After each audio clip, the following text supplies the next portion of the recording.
Utwo ni tumwe muri twa tumodoka tw'amapine atatu bita tukutuku twafashwe twongera tugaranirwa ku biro bya komine Nyakabiga kuva mu ijoro ryo kuri uyu wa gatanu. Ahantu utwo tumodoka twari tugaraniwe ni kuri komine Bwiza, ariko abapolisi bari bacunze ntibashoboye kutwemerera gufata amasanamu yatwo. Ikibonekeza ariko nuko abasanzwe bagendesha utwo tumodoka bari bagandagaje imbere y'ibiro bya komine Bwiza. Inosa Kumana asanzwe arongoshira hamwe ry'abagendesha utwo tumodoka bita tukutuku avuga ko batazi icyatumye batufata. Twebwe twumvise abagendesha imodoka z'amapine atatu bamwe batubwira bati tukutuku zacu zafashwe.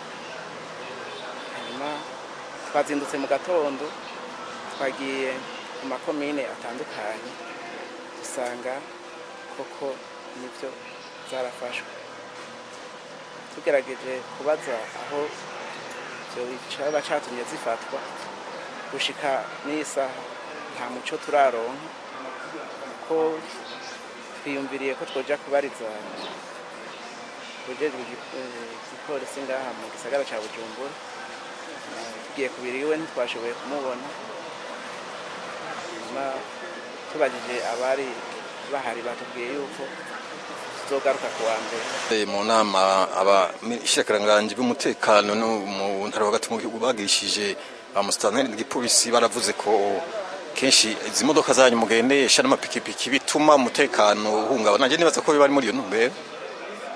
Twebwe ntitubizi kuko yaba byari ibijanye n'umutekano, twebwe boduhamagara bakatumenyesha yuko hari umutekano utari kuragenda neza bivuye kuri izo tukutuku, hanyuma tukamenyesha n'abazinyonga kugira bamenye amasaha y'akazi n'amasaha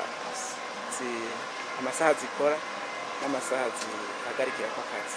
By'ukuri muravye tukutuku igiciro cayo ingene igurwa, mukaraba n'ingene ziriha amakori, mukaraba kumbure n'abantu bazigura hari igihe ari amadeni baba bafashe, bisaba yuko iyo ihagaze umunsi wose ruba ari uruhombo rukomeye kuwinyonga no kuwayiguze. Mwenye ko umushikiranganje w'umutekano w'intwaro hagati mu gihugu hamwe n'umukuru w'isagara ca Bujumbura mu nama aheruka kugirana n'abajejwe igipolisi hamwe n'abajejwe intwaro mu makomine y'isagara ca Bujumbura badomye urutoke kuri utwo tumodoka bita tukutuku ko bodukurikirana kuko kenshi turi mu bituma umutekano uhungabana.